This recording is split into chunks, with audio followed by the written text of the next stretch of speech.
Good evening. Good evening. All right, we're at Hill School. Let's try that again. Good evening. Good evening. There we go. Trevor, did I get that right?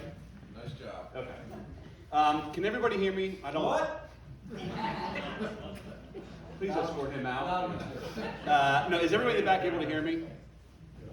Okay. I don't want to use the microphone. I don't have to. Well, first, let me just say thank you to everybody for coming out for this informational session from the town.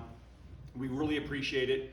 I know there's a lot of questions as to what is this, what's all about. There's, rumors going everywhere of it's this or that or the other thing. And I mean, the town's gotten a bunch of calls. We've gotten calls and what's going on. And it's, hey, look, we want to present all the information to everybody at the exact same time and really take the time to go through it, because there's a lot here and it's really, really important. So again, thank you for coming. Thank you for your patience and understanding as we've been, working to pull all this together. First, I want to start off by thanking Trevor and Hill School for allowing us to use the theater tonight.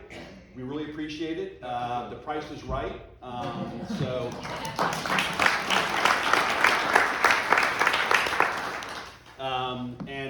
It really gave us an opportunity to have everybody here as much as we could. The second thing I want to do is also thank the town staff.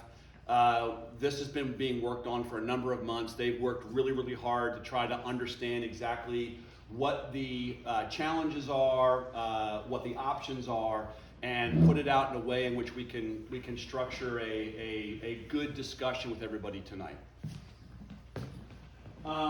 So real quickly, I'm just going to give an overview here. We're going to go through some challenges that are facing Middleburg that everybody's well aware of, and sort of what those challenges mean and what we could actually do about it. Then it's going to go into the two different proposals that are on the table from the landowners. So technically, this is where I get to be a zoning planning nerd for a minute. It's actually not going to be an annexation. It's called a boundary line adjustment, so it's called a BLA. The effect is the exact same thing, but the reason we said annexation to everybody is because most people would probably know what that word meant. And if we said boundary line adjustment, everybody would say, what the hell are you talking about? So that's what it's going to be about, the discussion. So we'll use it interchangeably, boundary line adjustment, annexation, but it means the same thing, bringing outside property in Loudoun County into the town proper of Middleburg. There is a proposal on the table from Windy Hill Foundation. We'll go through the details of that. We'll then take a 10-minute break. And then there is Homewood Farm, which is also the former Pettibone property, which is just north of Middleburg on the eastern side of Foxcroft Road. We'll go through what that looks like, and then there will be considerations, next steps, and then our goal is to be here for as many questions as the community has. A couple things I want to point out. The goal here tonight is to provide information, answer your questions, get your feedback, and really understand what the community thinks and how you feel about what these options look like. And I'm calling them options. That no decision has been made and no decision will be made tonight. This is the start of a process. Applications haven't even been filed, but we thought it was fair to the applicants that, this is a big thing for Middleburg, right? Bringing new property into town is a big thing. Let's get the feedback from the community and understand what the best alternatives are before making everybody spend time, money, energy, and expense if it's something that's not going to work. Over the next several weeks, we are going to have, at our regular town council meetings, set aside portions of the meeting for members of the community to come and speak in a public comment fashion specifically on this topic. So we'll be talking about it at each council meeting, like I said, for the next couple of weeks. So as we go, if you have questions, come to a council meeting, email the town, call any one of us. Our job is to answer the questions and get everybody's feedback. I want to begin it now. Then I'll say it if I have to. Come on, Will. Got one warmed up for you. So a couple things here also to consider. And this is very, very important. we want to make sure that we project what is on the table for us to consider. Everybody understands what's going to happen. So what we're looking at is choices. 2 choices. And those choices are not go forward with one of the annexations or no change. It's go forward with the annexation, one or the other, or something else is going to happen. Okay, so we're going to hold the questions to the end. So the point here is, with these annexation requests, there's a way in which the town can be involved and shape it, and have control over it. If we don't want to do that as a community, which is totally fine as well, it does not mean, and it will not mean, that those properties then sit the way they are forever.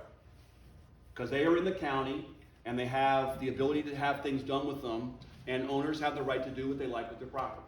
So that's, as we go through this, keep that in mind.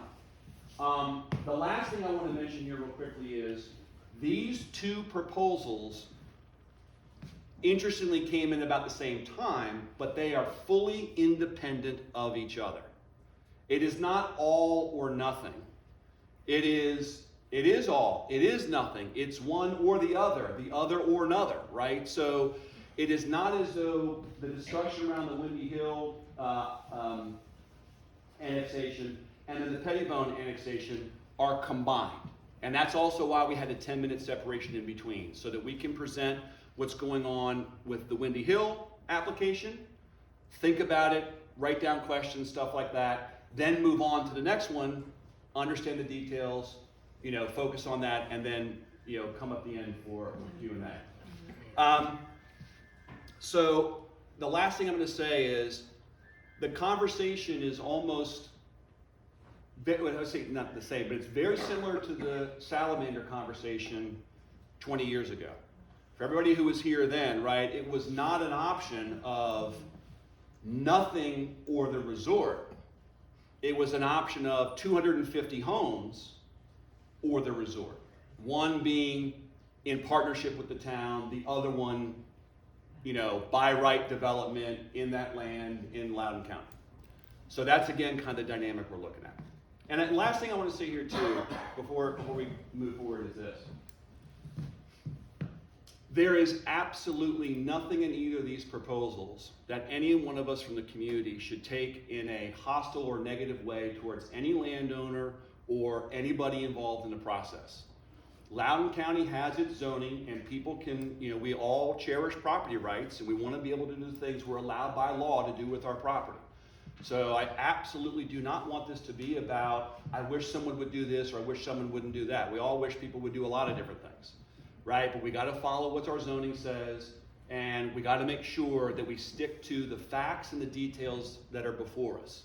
So, let's look at what the applications are and judge it on the merits of the application.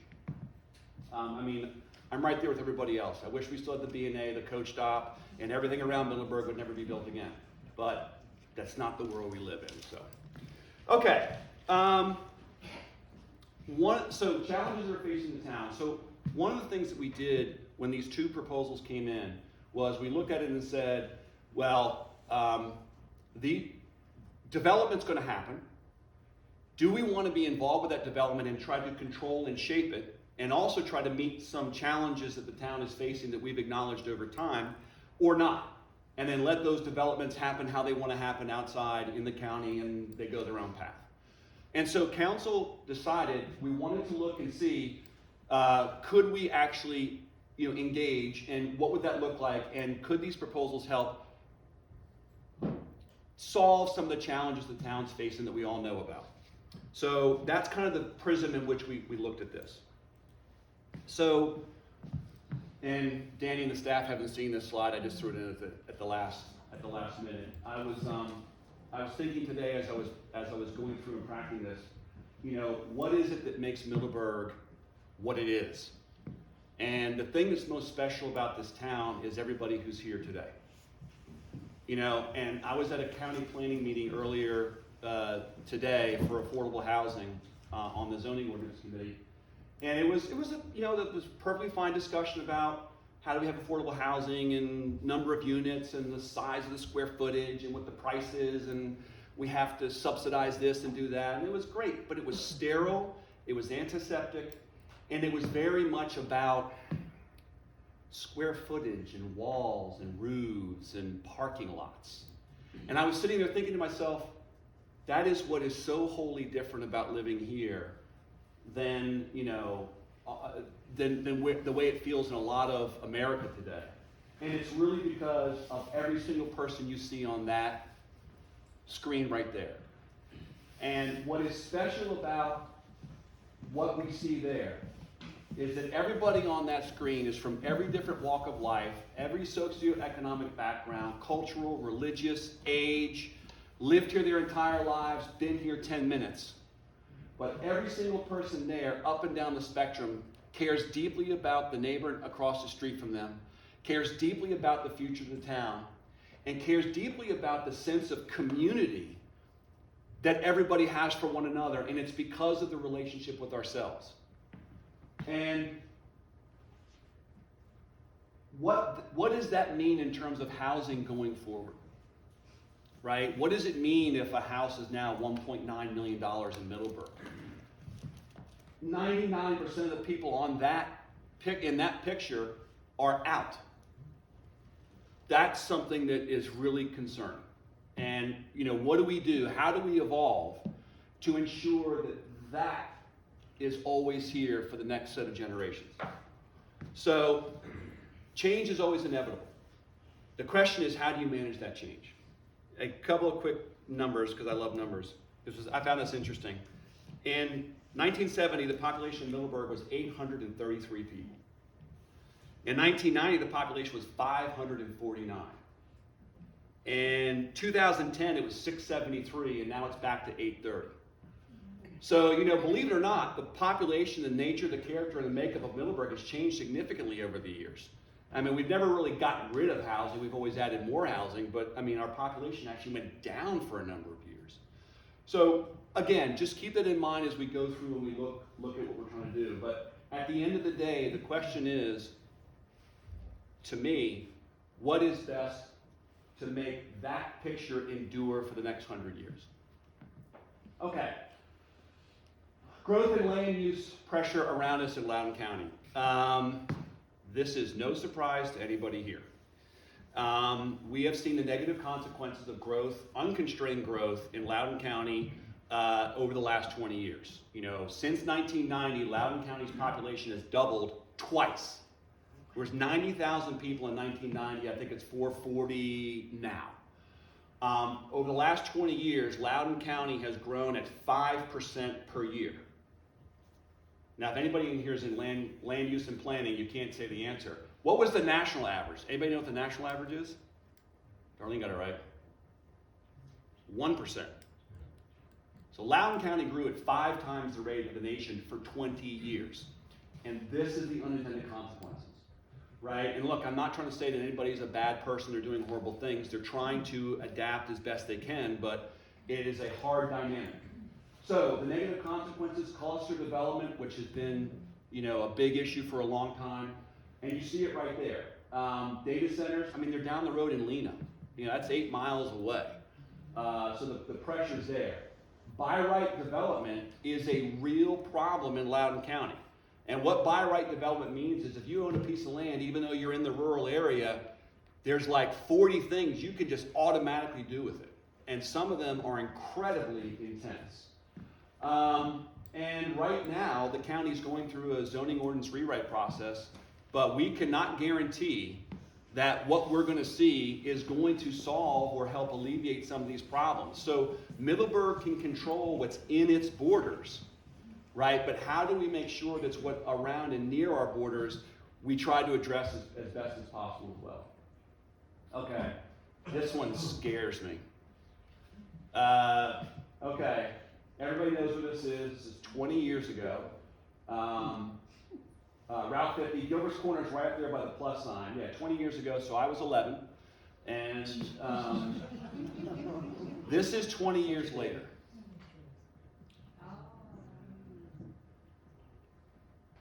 That's what unconstrained, uncontrolled growth looks like. That's the challenge facing our town and our greater community today.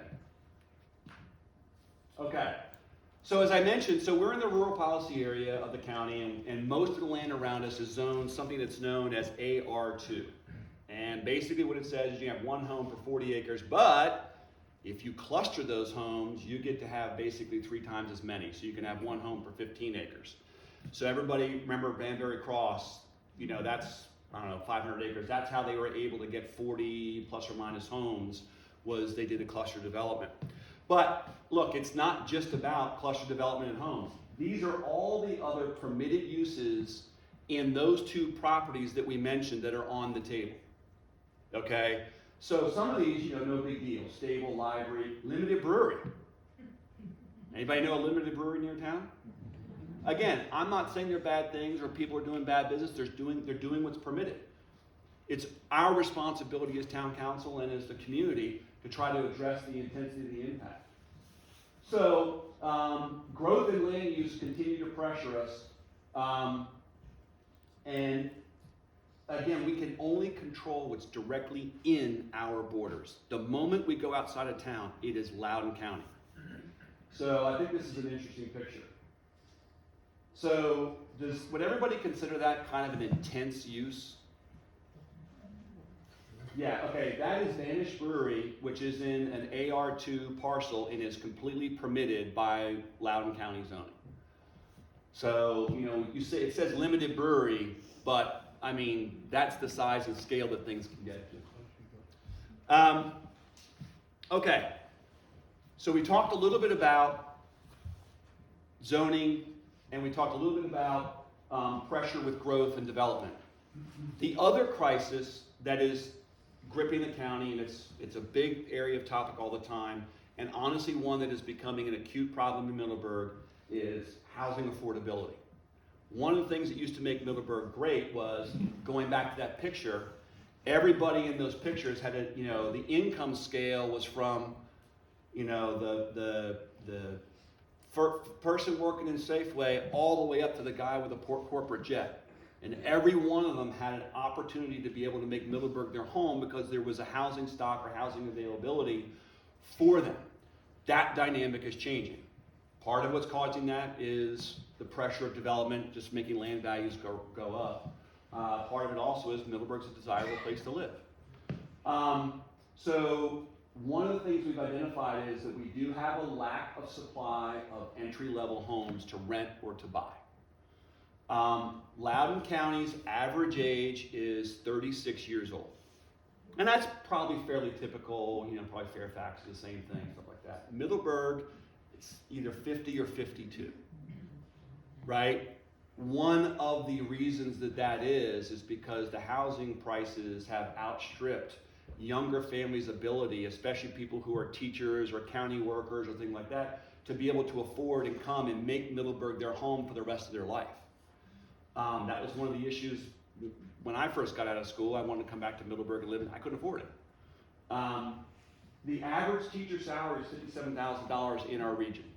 You know, between Hill School, Foxcroft, Banneker, Middleburg Charter, you know, that's not a lot of money. And if you're talking an average home price of $500,000, there's no way that that person can afford to live here. I think the statistic is about 1/3. Your salary should be about 1/3 of what your house price is, and that you can afford that. So if you make $100,000, you can afford a $300,000 plus or minus dollar house. Well, I don't know how we help those people out, be able to have a starting point in our community.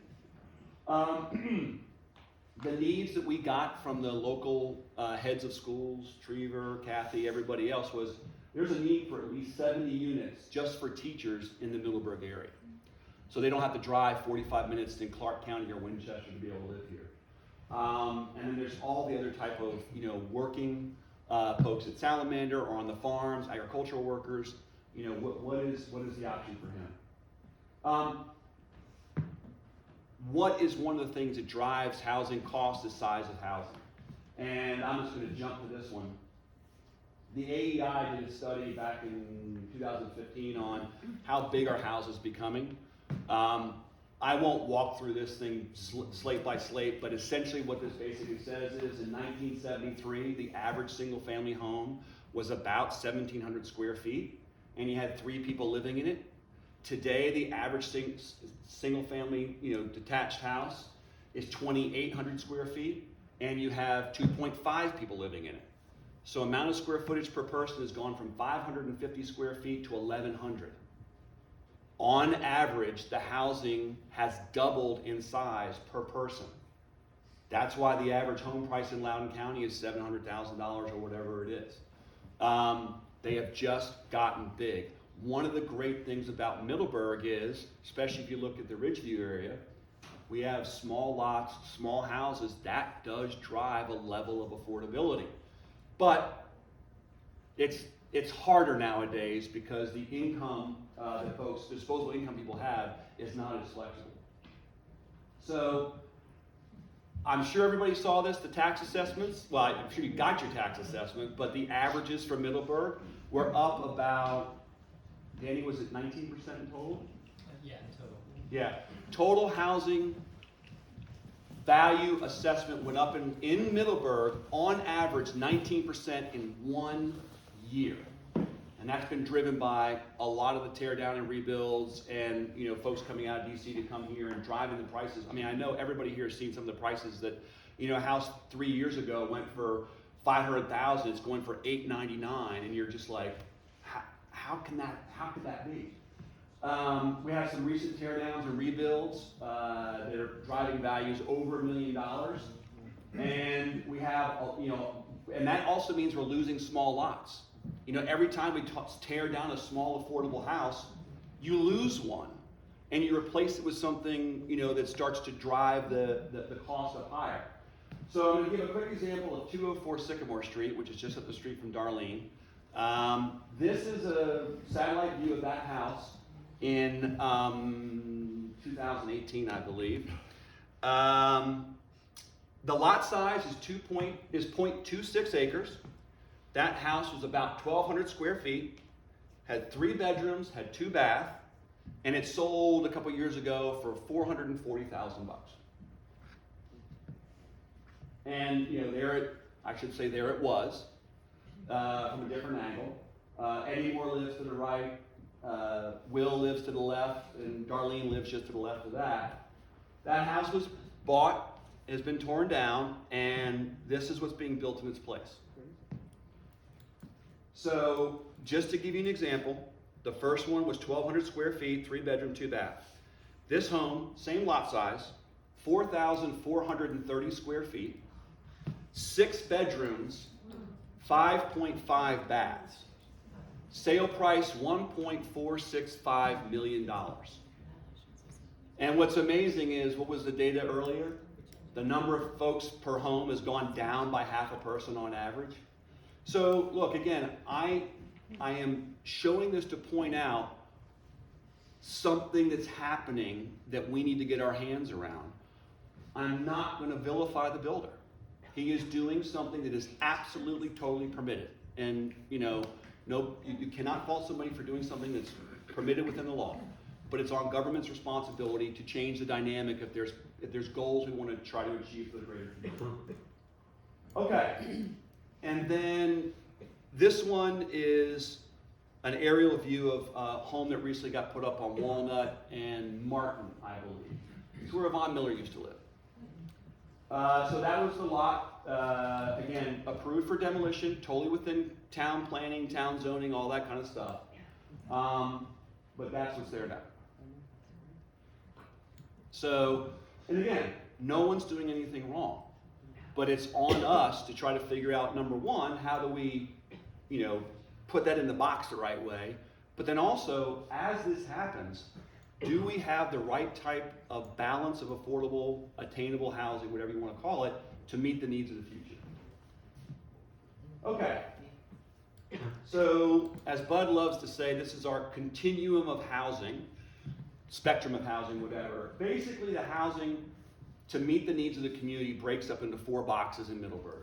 Number one, you have subsidized housing and small rentals. So a lot of that's Windy Hill, but also sort of apartments over shops and things like that. The next one is your entry-level home. Rent or buy, but it's, typically, well, back in the day, I remember Juanita Fisher when she bought her house on Lincoln Road. I wasn't alive then, but she used to tell me the story. She bought 2 lots from Bud Morency. The lots were $500 and the house was $3,000. And she was a housekeeper and she had to pay it off in 7 years. Well, that world doesn't exist anymore. So what we're talking about with entry-level homes now is we're probably talking about very, very small cottages or some type of apartment/condo type of option where the square footage is small to keep the price down. Then you got your mid-sized homes, which is a lot of the townhomes, and then you got your larger homes, around town. This is the current view of what's available in Middleburg from a housing spectrum perspective. So the apartments and the subsidized housing, that's Windy Hill, and then like I said, a lot of the overhead apartments and stuff like that, that number's about 50-50. About half of that is Windy Hill, the other, I don't know the exact number, that's not exactly right, but about half of it is rentals, the other half is Windy Hill. Condos, which you would really consider an entry starter place for a young person or a young husband and wife to buy, we have 6. Townhomes, we have 107, and then the larger homes, we have 273. So really, when you look at the needs of the community, these are the 2 areas in which we have an acute need to try to provide a much more balanced continuum of housing. And the other thing here that's important is it affords people to graduate to the next level as they go on that next part of their life. One of the things I've always thought was difficult for folks at Windy Hill is once you get outside and you're doing well in your career and you're making more money, get a better job, and all of a sudden you're not in that income bracket anymore and you need to take the next step, what do? Well, in that middle or that condo row, you're out. I mean, you're going to Warren County, you're going to Clark County, you're going to Winchester. You have to actually leave the community you may have lived in for 30 years. And then, how do we have those folks who want to start there be able to go to the next levels? Okay, so this was actually an issue town council and the town grappled with 20 years ago during the Salamander development. In 2007, when the final agreements were all done for Salamander, there was actually workforce teacher housing that was put in as part of the overall development. It was called the MUV, the Mixed Use Development, or Mixed Use Village. It was going to be some commercial, but it was going to be a bunch of different units for teachers and workers and things like that. So, looking at that, again, this is not a new issue. We have heard from Salamander that, given where the state of everything is today, they don't actually plan to build that. Now, if they want to build something else, they got to come back to the town for permission. But the commercial secondary town village with the restaurants and then condos and stuff, that's not on their plan anymore. And actually, I think that's a good thing for the town. We don't want a second downtown. We want to keep everybody, on Main Street. But that workforce housing we were expecting is now not going to be built. We are working on some zoning rewrite language to address the tear downs and the lot sizes and all that kind of stuff.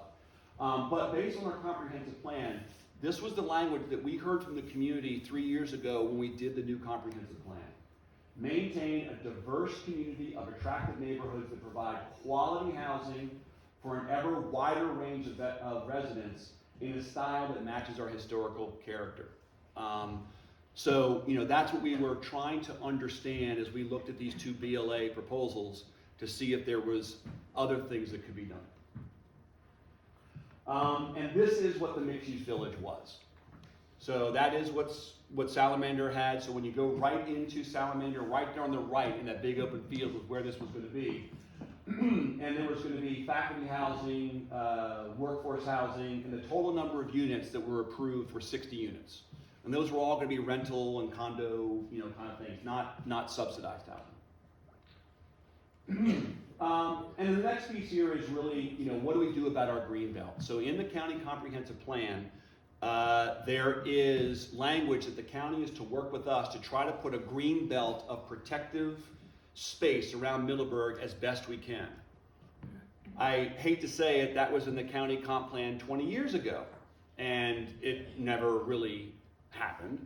So I think it's, a lot of it is you want something done, you gotta do it yourself. It's going to be on us to help drive to achieve that. The good thing is it's in alignment with the county's comp plan to be able to try and have a green space around Middleburg. And really you're gonna do that, if you wanna protect it forever, it's encouraging and supporting conservation easements. Open space conservation easements is the way to put that land in protective, farmland forever. Okay, so this is the current status of Middleburg. Blue is our border. Everything you see in green right now is land that is in conservation easement, which means it cannot be built on. And the uses of what can be done on it are very, very limited. Now, there's a couple of other elements to this. Well, that doesn't show up, does it? No, it doesn't. That's hard. Okay, so all right, can everybody, you really can't see it. Danny, note for the future? Should we do a Yeah, white and white? Yeah. So some of this land is not going to ever be in conservation easement, but it's already developed. So the Melmore subdivision, the Banbury Cross one has been platted, Middleburg Downs over here, right? So those are already done, they're already built, they're already there. There's nothing to protect because it's done. So then you got, if you want to step there real quickly, if you've got the other white areas which are not yet developed that could be under the new rules, or are not in conservation easement. So if you could point those out. Oh, that are not in conservation. Correct. So, Pettibone Yep. property. Wolver Hill, We'll get to that in a second. and then below town. Cochran. And then below, we're going to the left. Oh, yeah. And then right there. Right. So now the good thing is Chuck Kuhn bought Wolver Hill, and he's putting that into conservation easement, which is awesome. I mean, that is fantastic. And that's like 500-600 acres, and that should be done this year. So that is great. So really now, the west of town, except for the southern part, those areas are already developed, and that's where the brewery is. The northwestern side is very well in conservation easement. The eastern side, below Route 50, is the Melmore development, so that's already done. And then you got the Banbury Cross, it is what it is. So really, there's an area to the south and there's an area to the north, which still have buildable potential to the Loudoun County zoning. So that is a long setup, and I apologize, but again, the facts and the details are really, really important as we now get into the boundary line adjustment proposals. So the first proposal, and again, we're going to walk through the Windy Hill proposal, and then we're going to take a 10-minute break. And then we'll go through the other proposal, and we'll have all the questions at the end. But I want to reiterate, these two proposals are independent of one another, right? I mean, there's goals to try to be achieved, but view them and evaluate them as they stand on their own. Okay, so it's approximately 33 acres in total. The vision that Windy Hill has is they want to annex in, I guess, the whole parcel, yeah, and put in basically another Levis Hill house, right? So 20 income, AMI income housing with age restriction. I guess it's 55 and above? 65? Okay. So same thing as Levis Hill, which is, a very successful part of what Windy Hill does. And then 40 other subsidized units. That might be a duplex, might be a quadplex. That's not been, figured out by Windy Hill. But for a total number of 60 affordable subsidized housing units. They're in the early engineering right now. And then the idea would be that whatever land they don't use, that would be put in conservation easement. So again, then protected in perpetuity. All town regulations will be followed, all the zoning will be done. roads, utilities, all that kind of stuff will be paid by the developer. So no special treatment for anybody. It is exactly like we would do any consideration across the board. So here's where it is. So right there is Route 50. On the left-hand side, below Route 50, just inside town, that's Virginia Lane. So the property we're talking about is that whole green finger. And it basically goes from the edge of town right there up to Zula Road, up to where the hitching post used to be. And the development is that piece right all the way to the right-hand side. So we'll zoom in. So Barton Place is just past it. The entrance, if you know where this is on Route 50, it's basically where the road was cut in between of a hill. So when you're in the middle of Route 50 to what would be the entrance, it's actually up a hill, and so this will actually be behind the hill. You can't really even see it.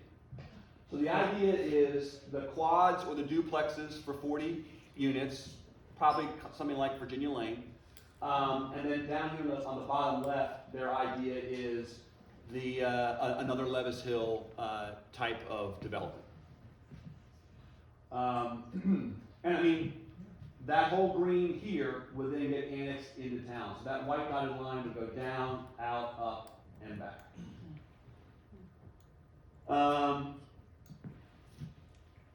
The nature of the houses, so it'll be managed just like the rest of Windy Hill. It'll be income verified with the area median income for Loudoun County. They are all for lease, not for own. So this is 100% leased units. And in the conservation easement area, they're thinking of trails, you know, some services, access to community spaces, you know, things like that. So here's the map of Middleburg again. And remember those development areas, I can see it, but for some reason the projector isn't doing it. We're talking about that whole blue piece at the bottom. And the blue is approximately where the development would be, and the green is the remainder that we put in conservation easement. Okay. And I know everybody's got a million questions already, and I promise we will stay as long as needed to answer them. But let's take a quick 10-minute break. There's bathrooms around the corner, there's a water fountain, and all.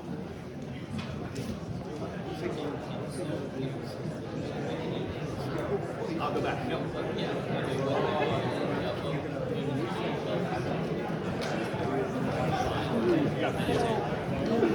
Everyone points to the screen.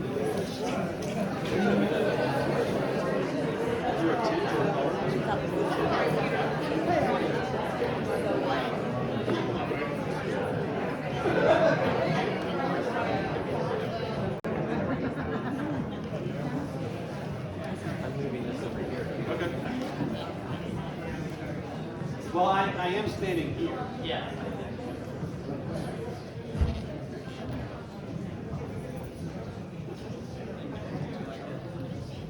Okay. And I know everybody's chomping at the bit for questions. The next proposal on the table the town's been approached about is a former Pettibone property that's currently owned by Homewood Farm. It's about 212 acres of land that is outside the town, but there is about 15 acres that are inside the town. So I don't do math, but that's like 120 something. The idea here, or the annexation proposal on the table, is to annex approximately 22 acres into the town, added with the 15 that's already there. The remaining 190 acres would then be placed in permanent conservation easement, which is, perpetual. And the access to the proposed housing would be off of Foxcroft Road. So there would be the land actually goes all the way around to Route 50, but there would be no access from Route 50. It would simply be from Foxcroft Road. So this is the property. And so again, it's the old Pettibone Farm. It goes all the way up to Polecat Road.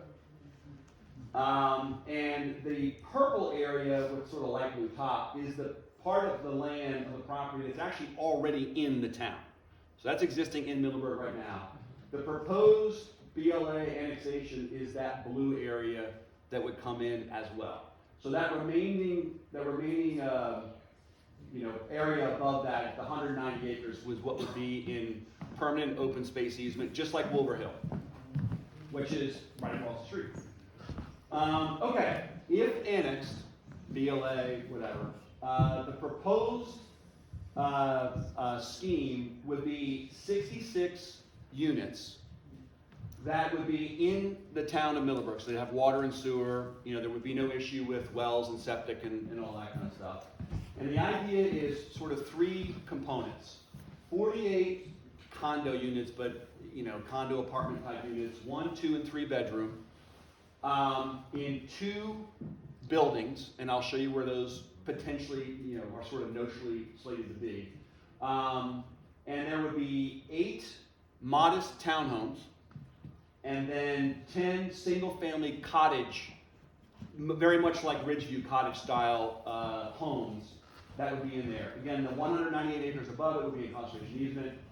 And there is an existing renovated barn there that's allowed for commercial use, so they would, do some, wedding reception, something like that there in the renovated barn. So at the end of the day, that's the proposal from the other landowners. Now, here's, again, I talked earlier about there's 2 choices, right? One of the choices of no change is not an option. So if we don't annex it, then it just sort of reverts back to what Loudoun County permitted zoning is, which would be cluster development, 14 by right lots, clustered homes, with rural economy lots that you could do like limited breweries or wineries or any number of those 40 different uses that are on there, because it is AR2 commercial uses. They would all have individual well and septic. So I remember when Banbury was going on, there was a lot of concern in the community about all the well and septic systems that would be built and the aquifers and all that.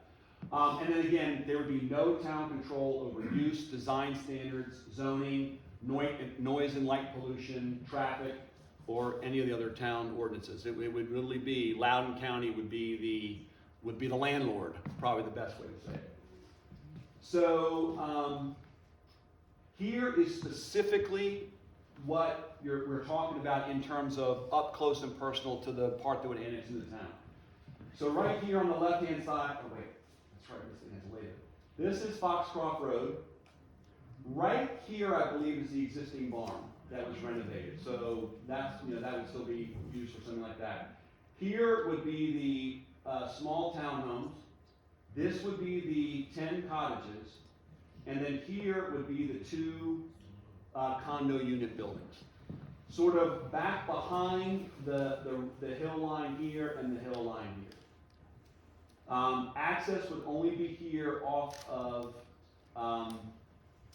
Foxcroft Road.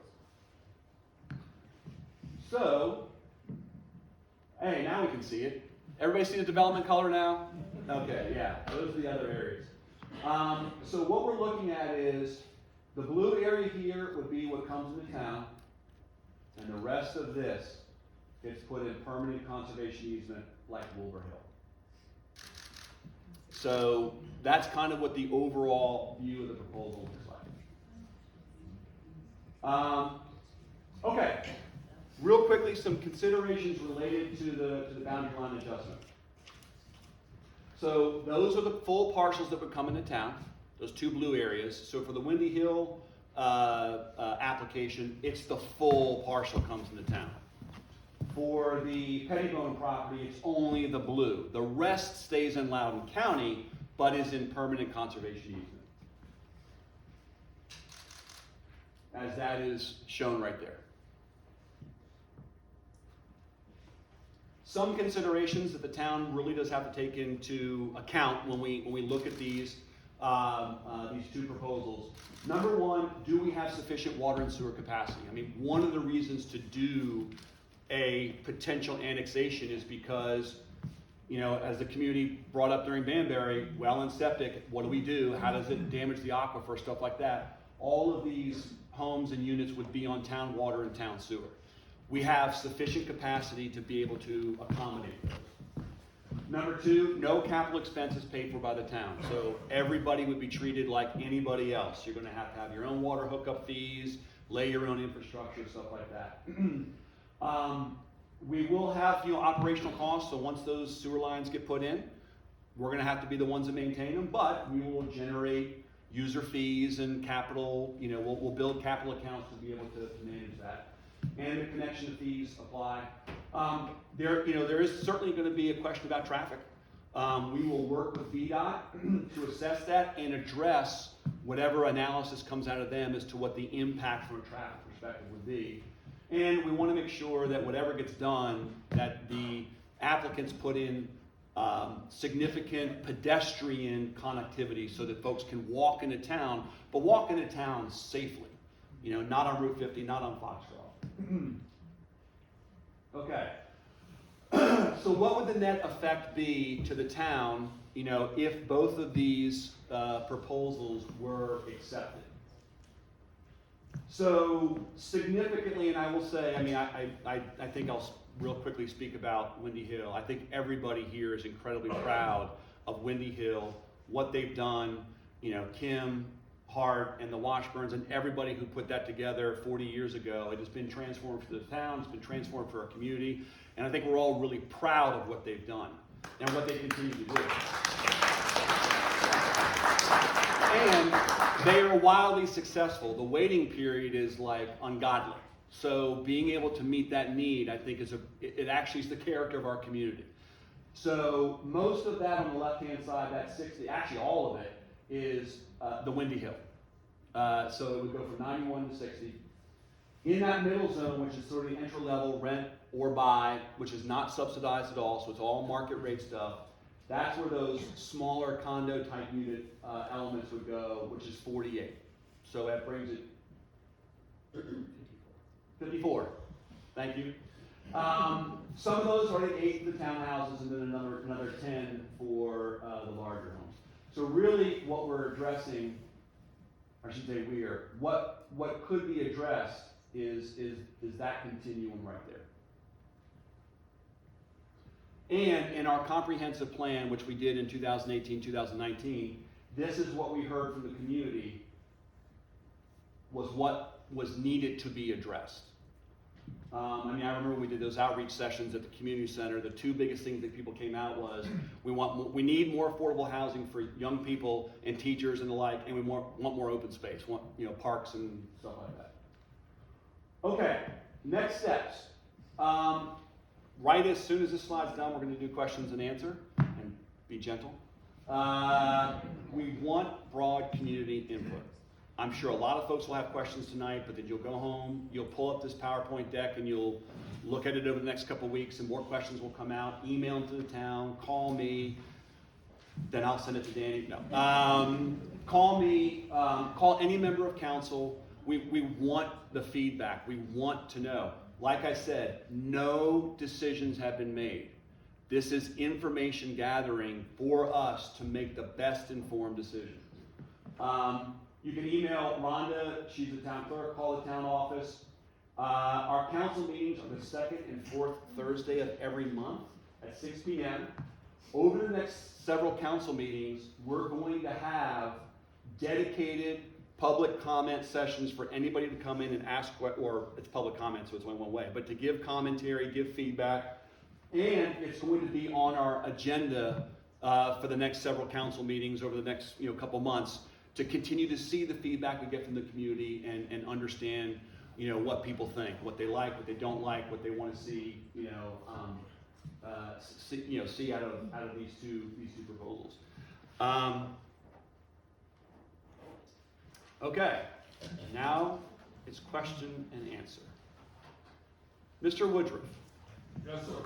Most easements contain a building envelope. Are those considered to be taken by the blue areas, or are there additional building envelopes within those easements? I don't know. Somebody really smart a long time ago said, if you don't know the answer, say, I don't know, but I'll get back to you. So I mean, I understand what you're saying. So like Chuck with Wolver Hill, I think he can build 2 or 3 homes Yeah. on 600 acres, right? So I don't know. I mean, I will say this. I don't know if this is permitted. I don't know if this can be done or whatever. My objective would be 0. You know, but it's about what's permitted and what the owner wants to do and stuff like that. But I know it's significantly limited. Thank you. Yep. Mr. Donovan. Those 10 cottage-style individual homes, what is the lot size for those? Danny, do you know the lot size? Yeah, I don't think it's been specifically. Yeah, that's a good point. I don't know, but we're talking small size lots, and we're talking, 1,600 square foot, houses. So it would be a lot that would be, comparable with that. But we'll find out and get the answer back to you. Will. What's a 16 to 1800,000 square foot house go for market rate in this town right now? Single floor access, ready for a 70 to 80-year-old person. New build, probably 1.2 to 1.6 million dollars. If you have the right aging citizen, what you guys are claiming on building is part of the problem. So Will. I'm having statements in these comments. Yeah. Sorry. If you've got a question. I have 3 questions that I will propose. One to town and town council. Why would you consider getting in bed for history's fact, given the landowner's history, and that's it? You all can think about So Will, that. hold on. I'm gonna answer that question. That is utterly irrelevant. Utterly irrelevant, and it's an offensive question. Okay. Well, A landowner, it does not matter. It matters what someone is coming in to legally propose, and that is our only consideration. in the court of public accountability, everybody's here to be held accountable, and so am I. So anyways, my other question is to anybody, I see a lot of faces, sorry, I'm not facing out this way. I see a lot of faces from surrounding town, a lot of people that I've grown to love, a lot of huge Will, benefactors. if you have a question, Okay, my this is question for is to Q&A. the town and to the community. Is there anybody that wants to step up and kind of help us save our the county's not gonna create the green belt. It is on us to buy, acquire, and save the land. And that's my only question to anybody in this room, because I can ask a bunch of other questions, and that's the one that would solve it all. Is anybody ready to step up and help build the green belt so we don't have to worry for years in the future? I'm not saying that affordable housing and workforce housing aren't issues that we should address, but we should really work on protecting our home before we worry. We need to put our oxygen mask on first before we put others on, and then that's all I have. So I will say Will's got a good point, right, with conservation easements. In Virginia, conservation easements can actually be a very, very good thing. And I will say Chuck Kuhn has come up with an incredible model of how to make those work, right? You buy a large parcel, and I'm gonna make up numbers, for $3 million, okay? You subdivide it. It now has a maximum buildable value of $10 million. You hold it for a certain period of time, then you put it in conservation easement, and you're allowed to get 40% tax credits on the loss of the value. So he's actually brilliantly come up with a way to actually buy the land, own it, get a conservation easement, and actually make a little bit of money on it. It's amazing. And he's passionate about doing it and all that kind of stuff. The hard part is there's only one Chuck Kuhn, and Western Loudon is 226,000 acres. And Chuck has put about 4,000 or 5,000 in conservation easement, and it's awesome. But he can't do everything. And Will's point is, boy, if I was a billionaire, I'd go around Loudoun County doing it all day long, but I'm not. And so it's a great tool, but it's not the silver bullet. We've got to have other tools that we work with to get there. Yes, ma'am. So I have 2 questions.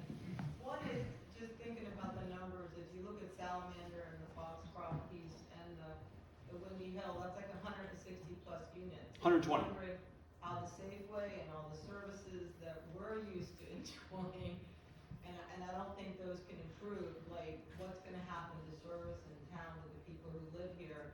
And also the subdivision on 50, what's the setback? Because I don't believe you're not. gonna- You mean the Windy Hill one? Yeah. So let me scroll back to that.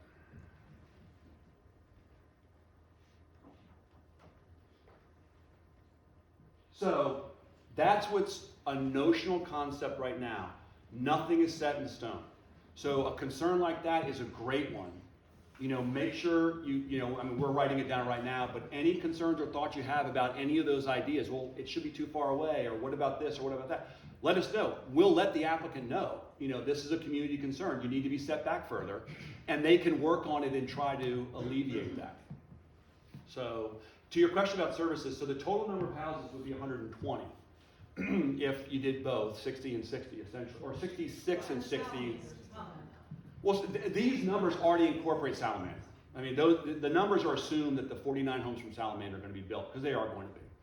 So I will say, it's a great question, right? It's something we need to be thoughtful of when we look at approving or not approving these annexations. Do we have the adequate services in town to meet the needs? It's a big consideration, right? So, very well noted. Where's Virginia Lane in that piece of property? Right here. Okay, thank you. Yep. All right, let me go, Jerry. Yes, how much input is the town gonna have on traffic? Because with Salamander being developed, and then you go out Foxcroft Road, you're not gonna be able to get up and down Marshall Street. So the Salamander traffic, where am I? I don't know where I am. There's 15. There we go, that. So the Salamander traffic will be up and down Pendleton. No, it may be supposed to be, but the traffic is gonna flow where it is easiest. People do everything they can do right now to avoid the traffic light in the morning and evening rush hour. And if there aren't, we're gonna end up with either having to put in one-way streets or more traffic lights, or you're not gonna be able to get up and down our little streets now. Yeah.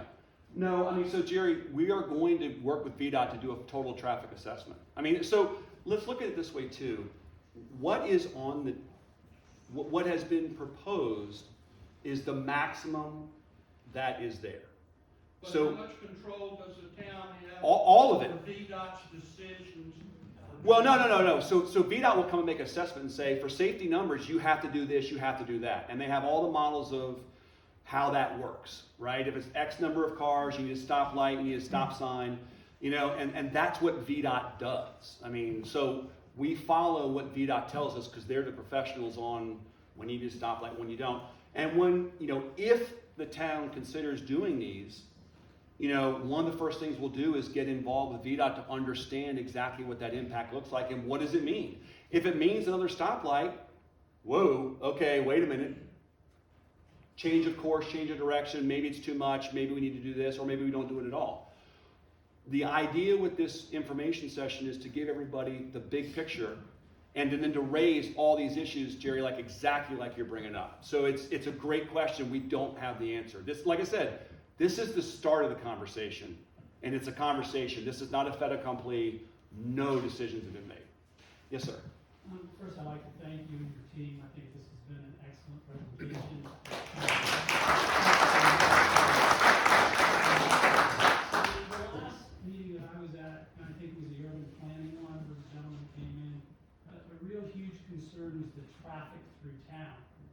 I think Windy Hill is a great project, and the town will just have to absorb that traffic through town. But why wouldn't the other property have access through 50? Because that would keep all the traffic to the east of town and would stop what Gary was talking about. I Sure. live on Foxcroft. I know it's gonna happen. Yeah. Because there's all kinds of traffic coming out of Salamander now.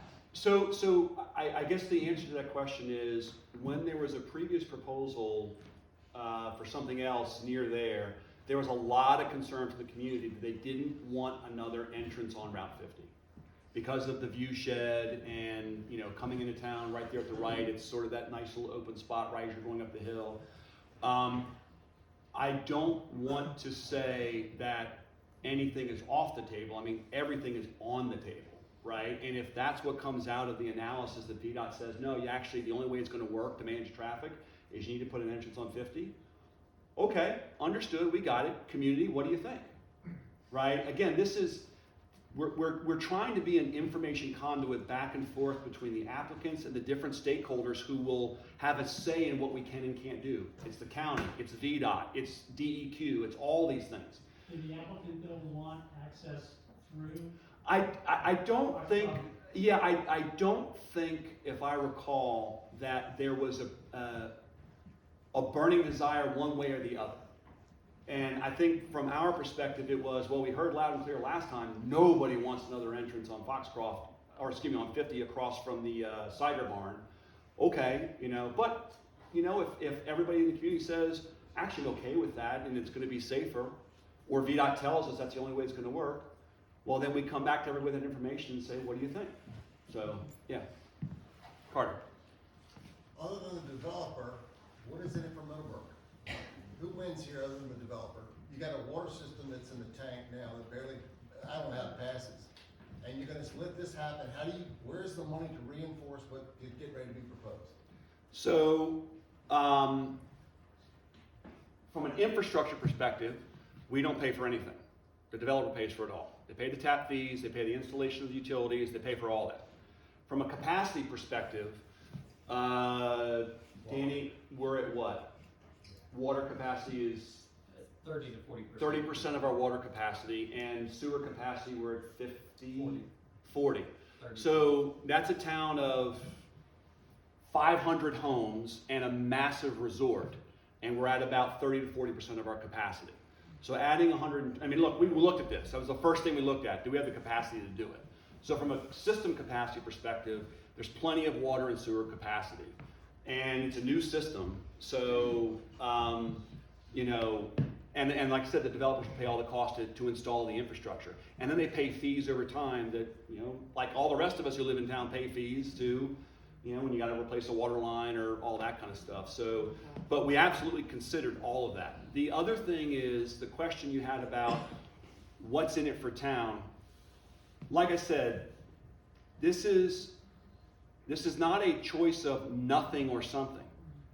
It's a choice of something one or something two. And the question is, which do we prefer? So if the desire is we don't want to do the annexations, perfectly fine, perfectly acceptable, honorable decision all the way. But then what happens on those properties, we don't control. And we know we have a greenbelt issue we want to try to solve and a affordable housing issue we want to try to solve that we can't do with what we've got today. So are there negatives? Absolutely. Traffic, more people. There are absolutely negatives. But there are some potential benefits, and that's what we're trying to weigh. And again, we're looking at these proposals as independent of one another. I hate to say from a cost-benefit analysis, but it's not really that. And it's also long-term. And the other thing is the long-term. Go back, see this map? Is it? Why is it not doing it? Well, put in Homewood, right? The Pettibone property. If you look at what's already developed, Wolver Hill, below the town, which would be Windy Hill, the west where Melmore and Banbury are, and then you look at the Pettibone property, that's it. There is no more land to ever annex into town again. We're done. It's in conservation easement or it's developed. I have a question. Yeah. What is his entitlement on the ground now? What can he do with the ground? It's AR2. So it's 2 units to the acre, 1 unit per 2 acres? What is he? 1 per 15 1 per 15. in a cluster development. So And how much land does he have? it's 220 acres. So it's 14 14 lots and or rural economy lots, which could be used for that. So hold on, let's let the people have, let's let everybody have a first round question, then we can come back for second Go round back to questions. the list of the other things that can be used for, please. Oh yeah, that's everything that can be done in AR2. By right. That's by right. Yes, ma'am. So you mentioned that one of the benefits to annexing them into town is to have some control over the development and the size and the scale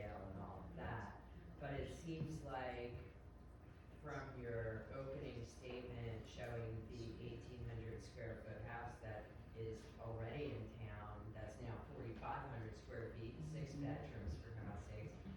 You didn't have any control over that, and it's already in town. So So how would you? it's a great question. So because to annex in, it has to be by the unilateral, unconstrained will of the town. So it allows you to work with the individual to put controls in place of what can and can't be done once it comes into town. The houses that are already here, they're already here. The person can do whatever they want with it. But if you want to go from the county to the town, then that's the only opportunity you have to work with the owner. So here's a great example. So that's Salamander. I understand. Yeah. You can put covenants in place and all that stuff. Exactly. I got it. Yep. That's what you're gonna do, because you don't have them now, obviously. Correct, it's not in town. And so your question is, what's the leverage? You know, because already I Yeah, can yeah. do whatever I want. Your question is, what's the leverage? That's the leverage. So, but then, question number 2 is, why do they even want to annex into town? You're not giving, I mean, they've still got to get their own sewer and water. Well, no, They've got plenty of land, and they can just drill their own wells. well, You don't have to use sewers. so, okay, so, I mean, it's a, What's their benefit? Water and sewer. well, so yes, it's about, so, I'm trying to be very respectful of, I always think it's a bad idea when you try to impugn others' intent one way or the other, because look, at the end of the day, we're all human beings, and, we make choices, and as long as we're following the rules, following the laws, and doing it in an open, transparent manner, work with people as best you can, right? So, I think the question becomes, a vision of what would be better, what would be good long-term for the town, but also how does that landowner get an equal amount of value out of the property, right? So that's kind of what I think drives a lot of property decisions. I can do one thing or I can do the other. If I do the other, I get half as much money. Well, I'm not doing that, right? Buy a 1,600 square foot house and turn it into a 4,500 square foot house. There you go, right? So it's a great point. So, or if it's something where it's a net equal, but you get some benefit out of it some other ways, and emotional benefit as well. I mean, all these landowners care deeply about, the community. Then there's where the potential, is on that side of it. So it's a sticky question, right? All of us make buying decisions in our life, and we don't tell people why. So, Mike. So the homes that are proposed for the Homewood property are ostensibly for workforce housing? Yep. And Workforce teacher, stuff like that. and they'll be for sale? Yes. And so how do you guarantee that they will actually end up being affordable? So one of the things, so the biggest thing that drives affordability is how big it is, right? The house next to Eddie Moore, it sold for $440,000. And it was 1,200 square feet. The guy's building a 4,400 square foot house. He's selling it for 1.5. Size drives price. I mean, it's not 100%, but they're very closely correlated. So if all these condo units, call it that, if a 1-bedroom condo unit is going to be 800 square feet, it's only going to be worth what an 800 square foot condo, it's not going to be worth what a 3,000 square foot home is. Now, it's bad when government tries to put its finger on the scale and, direct pricing. That's not what we're talking about at all. I mean, they're going to be market-based pricing. But an 800 square foot condo is only going to be worth what an 800 square foot condo is. So there'll be square footage limitations on these buildings? Oh, yeah, I mean, that's how you make them affordable. Yep. Yes, sir. Yeah, so there's a stream that sits at the bottom of the hill where they're proposing the infrastructure. Is that, who has the environmental say if you annex is it the town or the county? So you're talking about hold on, let me go to the, I know what you're talking about, let me see here, make sure I get this right. Whoop, you're talking about right here. There's a stream that runs along there. Yeah. Well, that's actually, That, it's fine that you're looking at it from the top, in fact, it's the top and there's a slope. sure, so yeah, there's two parts to that. Number one is water and sewer, right? So when they're hooked up to town water and sewer, there is no runoff. It goes down to the water treatment plant and the water comes in. Now, the other one you have is, water runoff from a parking lot or a roof, And the right? construction. What's that? And the construction. Sure, but I mean, that's a one-time, thing, and 40 years from now, I mean, any construction will bring something like that. So it's a good question, right? So you have to make sure you work with Department of Environmental Quality, get all the right permitting, and make sure it is done ecologically as sound as possible. But on the flip side of it, if this property gets developed outside of the town, there's no water and sewer. Now you're talking septic field, and you're talking drain fields, and all septic systems eventually fail. It's a question of when. And where does that seepage go? Right into that stream. So it's a great question. Well, I'm talking about, is that the town, once it's annexed, it's going to be up to you as the town to control the environmental situation. So, Yeah. That's what I'm asking. so we rely upon Loudoun County for their building and development department to do erosion and sediment control during development of properties. We also rely, if there are jurisdictional wetlands, it would have to go through the proper permitting process, and that's a state agency. So we partner very closely during any construction plan design phase and also during the construction phase. But Loudoun County is the controlling agency for that. Yes, ma'am. You're saying that the purple stuff is what's in the town already? Correct. And the two condo buildings are on that already annexed land? That's where they would be situated, yes. Right, that's where they're proposing them. Correct, But correct. if the rest of the property stayed where it was, could they still, that part that's in the town, could they still build more density on that and leave the rest? No, it's not currently zoned for that. So that, again, to the other question about how do we ensure everybody lives up to their obligations, it has to go through a rezoning, which the town would control. So what could, if it just stayed there and it never, anything happened to it, what could they build on it In the purple? in the purple? Yeah, Will? It's, agricultural buildings is all. You could have a barn, you could have a run-in shed, but Okay. that's all. So there wouldn't be any development they could do by virtue of having that land in the town now without the rest of the annexation? Correct. Or coming in for a rezoning request in and of itself. It wouldn't even have to be, we wouldn't have to annex anything. So anybody can take their property and request it to be rezoned, and then if it gets approved or doesn't get approved. So yeah, that is exactly right. But the other areas, the rest of that is in the county with the by right uses. And we don't have that. We have by right uses, but not like the county does for AR2. Patty, I think you had a question. The Hunter's Hamlet portion of what was in conservation easement, are those 16 homes still yet to be built, or is that in conservation easement, old Hill School tract, Western County? Could you go back over that? Hold on.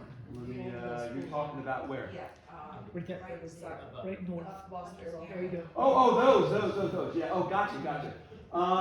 So that was bought by the folks who own the brewery. So what's in green is already in conservation easement. Will they be asking to be annexed as well, so they can get municipal utilities? I mean, they can anybody can ask to be annexed. We don't have to say yes. So, and hey, Patty, real quick, I don't want to speak for future councils, but I mean, from my perspective, I would see no need I would want that to come in. That's me. I'm not speaking for anybody else. Have you seen a recorded easement for the Wilbur Hill tract? I have not. It's not been done yet. It's not gone through its full. You have to wait at least a year, and that's another 2 or 3 months away. What's that? About another month. About another month is when it'll be over the year, then they can finalize the easement. Yeah, he just bought it last May, yeah. Another question. In connection with the Salamander, mixed-use village phase, was that the subject of any proffer at the time that the town boundary line adjusted, for Ms. Johnson's tract to come into town? And if so, could we see that proffer? And I recall it was certainly promised that there would be workforce housing. It was a great impetus. I served on town council at that time. And if she's walked away from that now, it seems that that burden has been shifted back to the town residents to fill needs somewhere else and plug holes that she promised.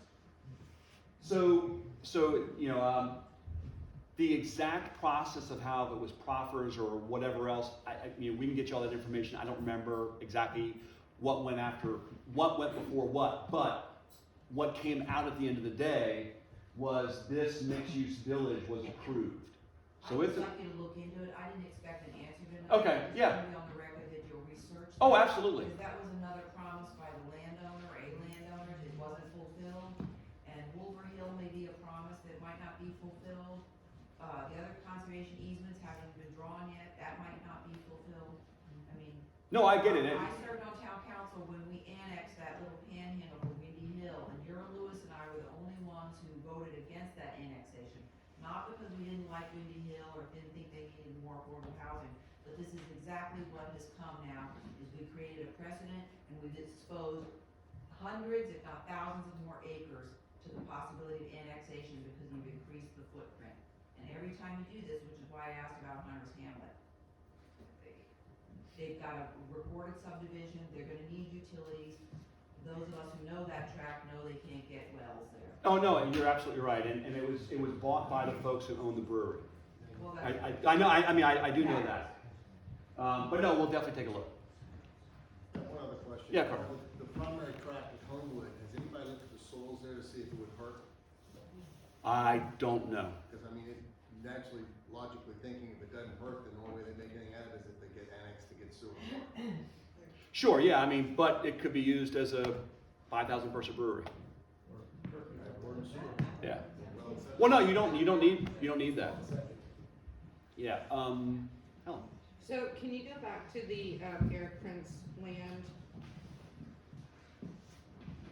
So I don't understand what's going to keep the subdivision, what are you calling it, on the cul-de-sac?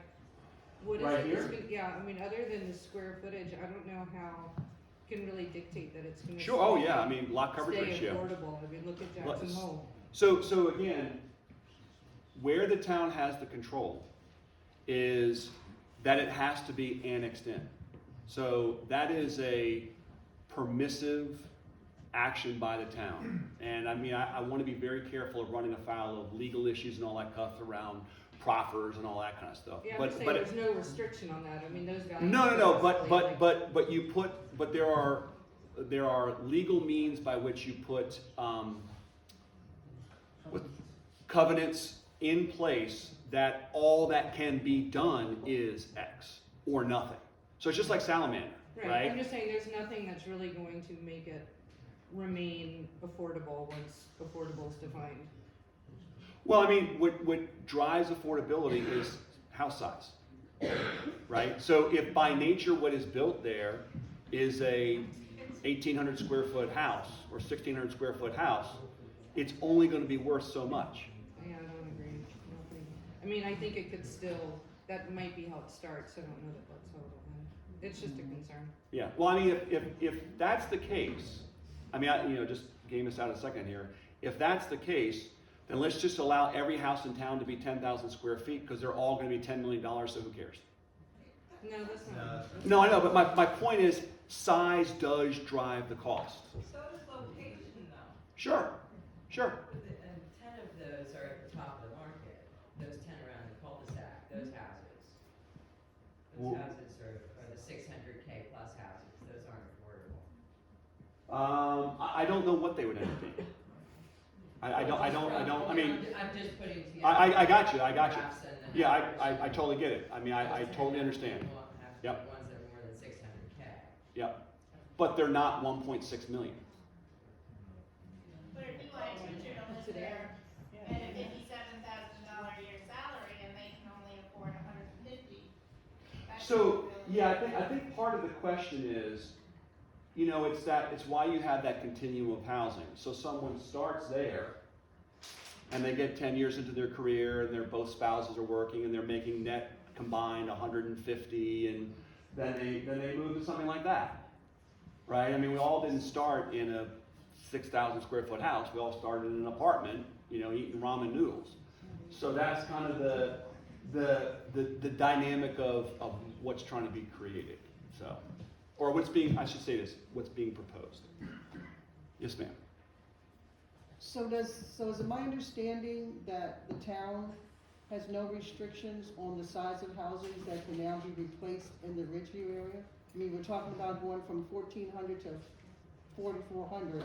Is there no restrictions? There are, but they are, I'll say it this way. What used to be the custom and norm of what we just did, right, has changed. And again, I'm not pointing fingers, I'm not saying anybody's a bad person, but, you know, it's changed. So where your dad built 1,600 square foot homes, you know, if that was a development today, the first thing that would go there would be 3,600 square feet. And that's just the nature of the animal. So our zoning was never written when it was written in the 30s and the 40s. That just, people didn't think that way, right? Nobody had a house that big. So we are going to, outside of this whole annexation conversation, we are re-looking at all of our residential zoning in town. That was actually one of the slides, to see how we can get the genie back in the bottle a little bit, right? So you're acting like the real. Hang on one second. She's had her hand up for a while. I'm sorry. I wanted to follow up on this conversation about keeping prices where they are. There are lots of tools, and I'm a little confused about your leverage here. Soft seconds are often used. There are other ways in which the price of housing that was intended at a certain rate, or and Kim Harkin knows about all this, can actually go from owner to owner to owner, so they don't get speculated out. And you're saying that on the proffers of what you're going to do, nobody could tear down a cottage lot and build something huge and make it expensive, and that's a great control thing. But I think some of the other housing trust and other tools that towns and cities are using may be a more realistic break on escalation in prices after the first sale than some size Sure. of lot, size of house. Can I also comment that I think it's really weird to have all those people drive through the less dense to get to the apartment buildings? That maybe the greater density of apartment should be closer to, I just. The idea was to hide it behind the hill so you don't see it. They're hiding the density, but. and You know, they're so you don't see it from Foxcroft Road. That was the idea. And so just walk us through, you can control the shape, size, and what's involved in these lots more than like, this could be redesigned to not look quite so weird, for example. Yeah, I mean, when somebody wants to It annex. just looks weird with that long road through the field. Yeah, I mean, remember, these are all notional. I mean, this is not done, this is not fixed in stone, this is not what anybody's proposing. This is think of it this way, it's an initial concept plan, right? So both applicants, we're gonna take all the feedback and provide it to them and say, this is what we heard from the community.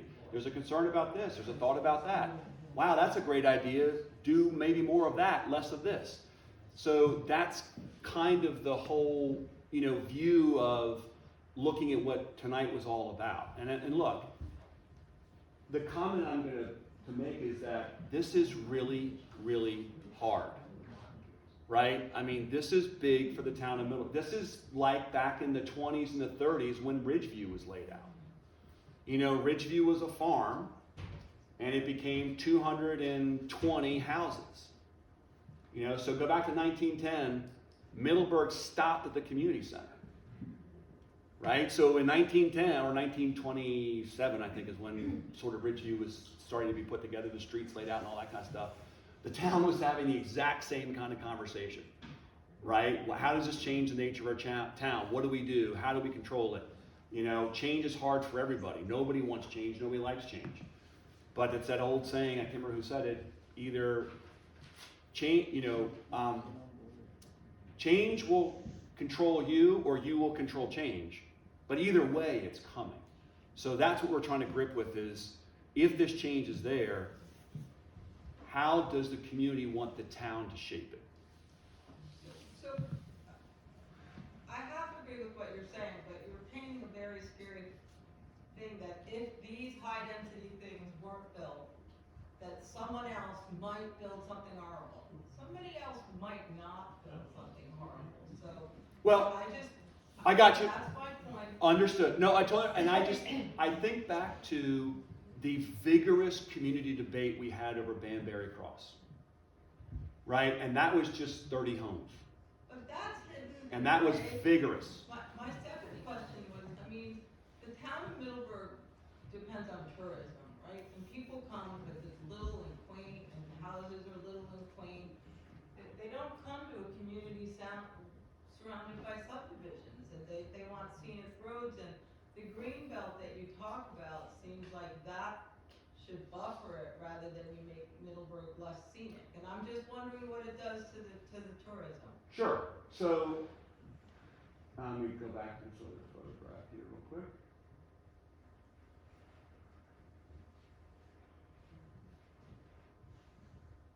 There. So this right here is what we're trying to avoid, right? You're talking about subdivisions, But can right? they do that by right now at the Prince Land? Yes. For how many? But they could put it. 14 and rural economy lots. But they could put it any place on a large property. They wouldn't necessarily have to put it right up against the road. Well, I mean, you know, and I know there's members from PEC here who can get into this in much more greater detail. And I'm not trying to paint all developers with a broad brush, but as I have come to learn, a developer will look at it as, how can I get the maximum amount of units for the least amount of cost, closest to the road, because they don't want to have to build the road, that's cost, and at the easiest way possible, which means like taking out all the trees, and then you got to do the septic fields and the water and the wells and all that kind of stuff. So, this right here, is that the potential of what the east side of Foxcroft Road looks like going all the way to Polecat? Sure.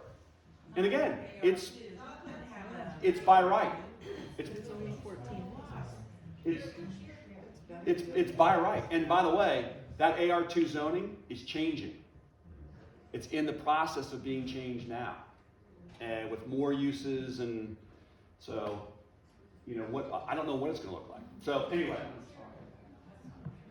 yes, ma'am. I'm sorry. You don't have a 3D thing of that, the 10 small houses on the cul-de-sac in the home tip, that one ranch there? Because they're putting them on a very steep slope. There's no way anything there could do perfect. So the only way they can build it is by having it come into town and do sewer. So if we weren't going to incorporate that, they could never build houses. No, but they wouldn't build the houses there. They'd build them on this whole lot. They'd subdivide the whole. So go back 3 years. This is Banbury Cross. 3 years ago, that looked like this. It was all one big lot. I worked for a developer for a very long time, Mhm. major builder.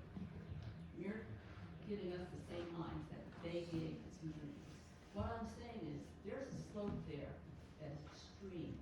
To build a lot on that, they're going to have to change the topography, which is going to affect the runoff in that stream many years to the future. That's a watershed stream. Is it? Yes, It is. Okay. The stream is an X zone in our property. It's an X zone. in our They property. can't build It's a flood houses zone. on that bank unless they change it, build it up, and make it flat, Yeah. either cut it down. That's extreme change in topography. I think you should look at that. No, I mean, look, we need to look at everything. Again, the idea here was, number one, collect concerns, but also from a big picture perspective, what do folks think? You know, we've got two choices really ahead of us. Well, it sounds like, I'm sorry. Yeah. That you're saying, we do this, or the big bad bear is gonna be at our door. No, I'm not saying that at all. That's exactly what you're putting it. They can do such terrible things if you don't do this. Well, my point is, That's a possibility. Sure. But not indefinite. there's no definites in life, that's absolutely certain. Right. But, yeah, well, except those two things. If you have an opportunity to control it and define your destiny and define your future, or just take your chances and roll the dice, you know, that's what's before you. And, you know, you may have one owner today of the property who loves it and wants it to be great forever, and then they move on, and the next person comes along and says, hey, it's not about today, it's also about 10 years from now, 20 years from now. So are you saying you have the choice and you're choosing to put very high density on those two sites? You're choosing to. It's not, what I'm saying is it's not our choice, per se. So if you look at this property right here, right? The applicant comes forward with what they want to propose. And, you know, it can be one thing or the other. We brought to them what were concerns, right? And things that if it was going to be done, again, it goes back to the salamander question. So salamander at the time, the choice before the town was, and I'm going to get the number wrong, you know, and this is the salamander lot right up here, right? That's salamander. And it wasn't in town, right? The choice was the resort or 300 homes. That's it. That was the choice for salamander. And I mean, we were all here. 90% of the community did not want to see salamander. But we talk about environmental impact and all that kind of stuff. What would 300 homes here outside of the town have looked like? And I think everybody agrees that, are there negatives with salamander, traffic to it? Yeah, absolutely. But has it today turned out to be a net positive for the town? I would argue yes. You know, I think the businesses would say that. I think the people living here would say that. You know, especially the businesses. I mean, you know, everyone asked me, why did you let Southern States leave? And I said, I didn't let Southern States leave. They left because everybody started buying their grain, feed, and chemicals online. You know, so again, what we're trying to understand is there's plenty of negatives and there's plenty of positives. What do you all want to see? What makes this, what's the right path? We don't know it. Jane. Rich, I think in listening to everything I've been hearing, we're drilling back too far. I think the reality is we have an opportunity to protect ourselves. And if we take these two units into our town, we have control. If we don't, we do nothing, we lose all control. And then anything and everything can be built according to whatever Loudoun County says, and we know what happens with Loudoun County. At least we have control. And in my estimation, giving up any of that control is ridiculous. We need to hold that control. Then we go in and we say, okay, now you're part of this. Now you're gonna work by our rules. Now we've got control. Now we can work with you. But the minute we lose that, Loudoun County says, oh, what the hell? Who cares? They do what they wanna do. And I think that is a very, very bad idea.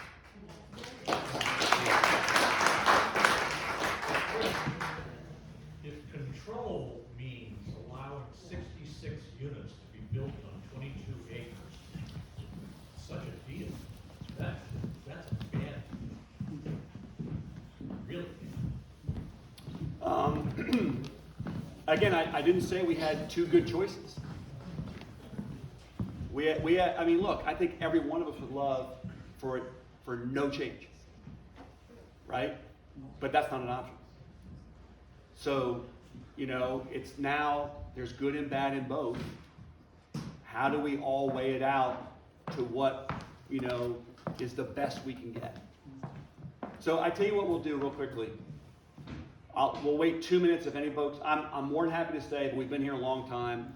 If anybody wants to, we'll just take 2 minutes. Anybody wants to get up and, some have already left, but give an opportunity if somebody feels bad. But if not, I'm happy to stay as long as need be. Yeah. Thanks, Reg. Yeah, thank you.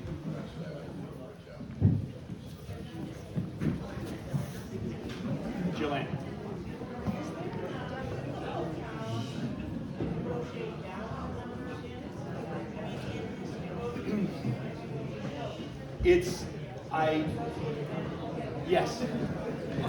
Yes, there is.